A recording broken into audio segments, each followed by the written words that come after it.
श्री कृष्ण गोविंद हरे मुरारे नाथ नारायण वासुदेवा। ज्येष्ठ मास में जो शुक्ल पक्ष की एकादशी आती है उसे निर्जला एकादशी के नाम से जाना जाता है। अपने नाम के अनुसार ही यह बहुत ही कठिन व्रत है। निर्जला का अर्थ होता है बिना जल के व्रत। मतलब यह है कि इस व्रत में अन्न और जल ग्रहण नहीं करना होता है। इस व्रत में आचमन और शुद्धता के कार्य के अलावा किसी भी स्थिति में जल का सेवन करना वर्जित माना गया है, क्योंकि इससे व्रत भंग हो जाता है। निर्जला एकादशी 25 जून को है और एकादशी तिथि का आरंभ 24 जून की शाम में ही 6:13 पर हो जा रहा है। ऐसे में उदया तिथि के नियम के अनुसार 25 जून को एकादशी तिथि का व्रत किया जाएगा। 25 जून को एकादशी तिथि शाम 8:10 तक है और द्वादशी 26 जून को रात 10:23 तक है।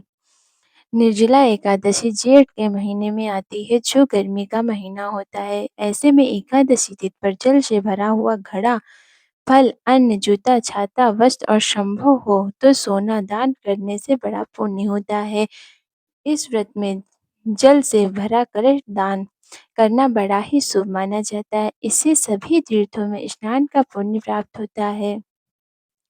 निर्जला एकादशी व्रत में यूं तो जल का पीना भी वर्जित माना जाता है, लेकिन अगर सेहत ठीक नहीं है और आप फलाहार करना चाहते हो तो शाम में आरती पूजा करने के बाद फलाहार कर सकते हैं। द्वादशी के दिन ब्राह्मण भोजन करवाने का बाद तुलसी पत्ता जल के साथ लेने के बाद व्रती को अन्न जल ग्रहण करना चाहिए।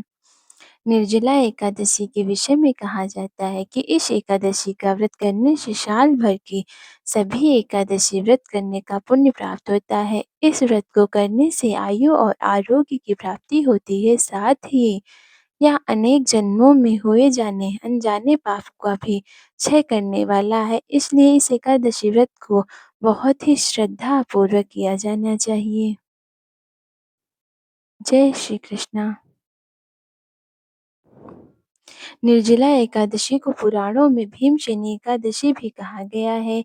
यह नाम इसलिए मिला है क्योंकि भीमसेन ने जीवन में केवल एक ही एकादशी व्रत किया था। महर्षि व्यास से भीमसेन ने अपने उद्धार के लिए कोई व्रत पूछा। इस पर महर्षि व्यास ने भीम को ज्येष्ठ मास की निर्जला एकादशी का व्रत रखने की सलाह दी। भीम ने महर्षि व्यास जी की बताई विधि के अनुसार निर्जला एकादशी का व्रत किया, इसलिए इसको भीमसेनी एकादशी के नाम से जाना जाता है।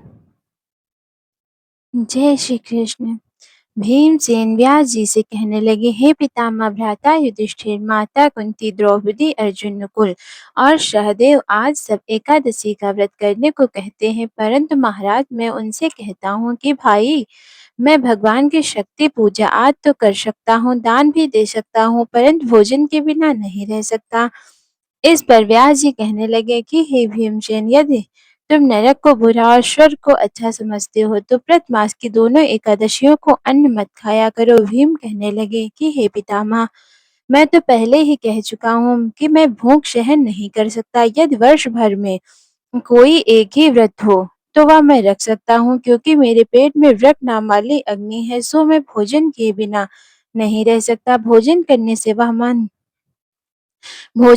से वह शांत रहती है, इसीलिए पूरा उपवास तो क्या एक समय भी बिना भोजन किए रहना कठिन है। अतः आप मुझे कोई ऐसा व्रत बताइए जो वर्ष में केवल एक ही बार करना पड़े और मुझे स्वर्ग की प्राप्ति हो जाए। श्री व्यास जी कहने लगे कि हे पुत्र, बड़े बड़े ऋषियों ने बहुत शास्त्र आदि बनाए हैं जिनसे बिना धन के थोड़े परिश्रम से ही स्वर्ग की प्राप्ति हो सकती है। इसी प्रकार शास्त्रों में दोनों पक्षों की एकादशी का व्रत मुक्ति के लिए रखा जाता है। व्यास जी के वचन सुनकर भीमसेन नरक में जाने के नाम से भयभीत हो गए और कांपकर कहने लगे कि अब क्या करूं, मास में 2 व्रत तो मैं कर नहीं सकता। हाँ, वर्ष में एक व्रत करने का प्रयत्न अवश्य कर सकता हूँ। अतः वर्ष में एक दिन व्रत करने से यदि मेरी मुक्ति हो जाए तो ऐसा कोई व्रत बताइए। यह सुनकर व्यास जी कहने लगे कि वृषभ और मिथुन की संक्रांति के बीच ज्येष्ठ मास से शुक्ल पक्ष की जो एकादशी आती है उसका नाम निर्जला है। तुम उस एकादशी का व्रत करो। इस एकादशी के व्रत में स्नान और आचमन के सिवा जल वर्जित है। आचमन में 6 मासे से अधिक जल नहीं होना चाहिए, अन्यथा वह मद्यपान के सदृश हो जाता है। इस दिन भोजन नहीं करना चाहिए, क्योंकि भोजन करने से व्रत नष्ट हो जाता है। यदि एकादशी को सूर्योदय से लेकर द्वादशी के सूर्योदय तक जल ग्रहण करना ना करे, तो उसे सारी एकादशियों के व्रत का फल प्राप्त होता है। द्वादशी को सूर्योदय से पहले उठकर स्नान आदि करके ब्राह्मणों का दान आदि देना चाहिए। इसके पश्चात भूखे और शतपात ब्राह्मणों को भोजन कराकर फिर आप भोजन कर लेना चाहिए। इसका फल पूरे 1 वर्ष की संपूर्ण एकादशियों के बराबर होता है।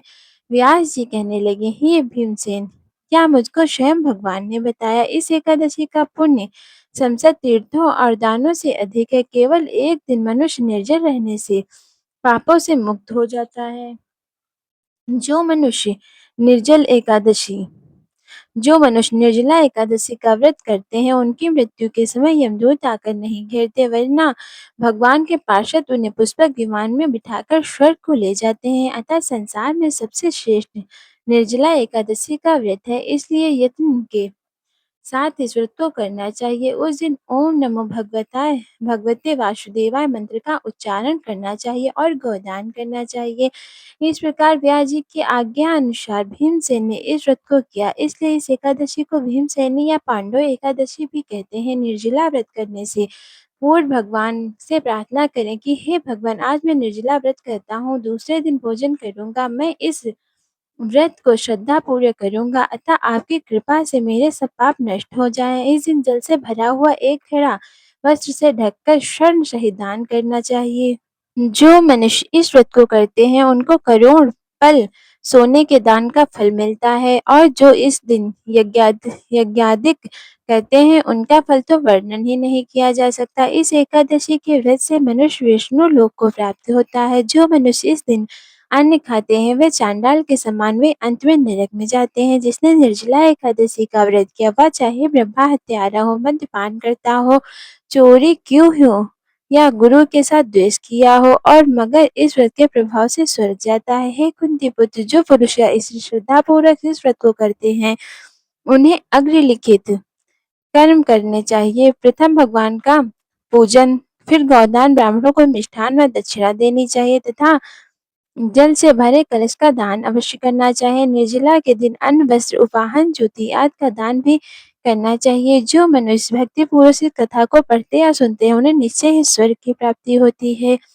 बोलो विष्णु भगवान की जय। माता लक्ष्मी की जय। जय श्री कृष्ण।